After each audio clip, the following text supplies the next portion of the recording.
ಆತ್ಮೀಯ ವಿದ್ಯಾರ್ಥಿಗಳಿಗೆ ಮತ್ತೊಮ್ಮೆ ಸ್ವಾಗತವನ್ನು ಕೋರ್ತಾ ಇಂದಿನ ಈ ವಿಡಿಯೋದಲ್ಲಿ ಈ ಪದಗಳನ್ನು ನಾವು ರೂಢಿ ಮಾಡೋಣ.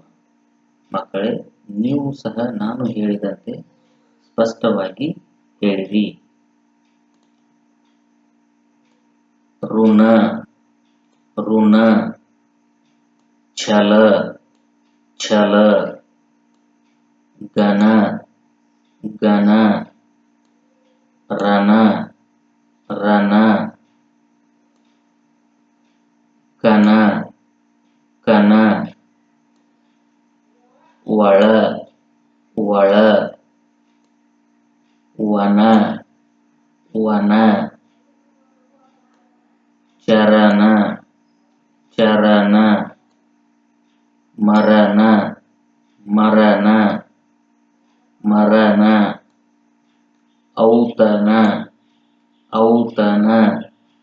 ಔತಣ. ಚೆನ್ನಾಗಿ ಹೇಳ್ತಾ ಇದ್ರಿ ಮಕ್ಕಳೇ. ಹೀಗೆ ಮುಂದುವರಿಸಿ. ಶರಣ, ಶರಣ. ಪಯಣ, ಪಯಣ. ಪಯಣ.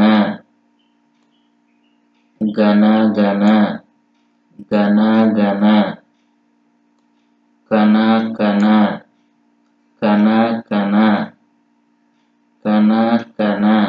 ವೆರಿ ಗುಡ್ ಮಕ್ಕಳೇ, ನೀವೆಲ್ಲರೂ ಚೆನ್ನಾಗಿ ಹೇಳಿದ್ರಿ. ಈ ಪದಗಳನ್ನು ಮತ್ತೊಮ್ಮೆ ವಿಡಿಯೋ ನೋಡ್ತಾ ನೋಟು ಪುಸ್ತಕದಲ್ಲಿ ಅಂದವಾಗಿ ಬರೆಯಿರಿ. ಧನ್ಯವಾದಗಳು ಎಲ್ಲ ಮಕ್ಕಳಿಗೆ. ನಮಸ್ಕಾರ.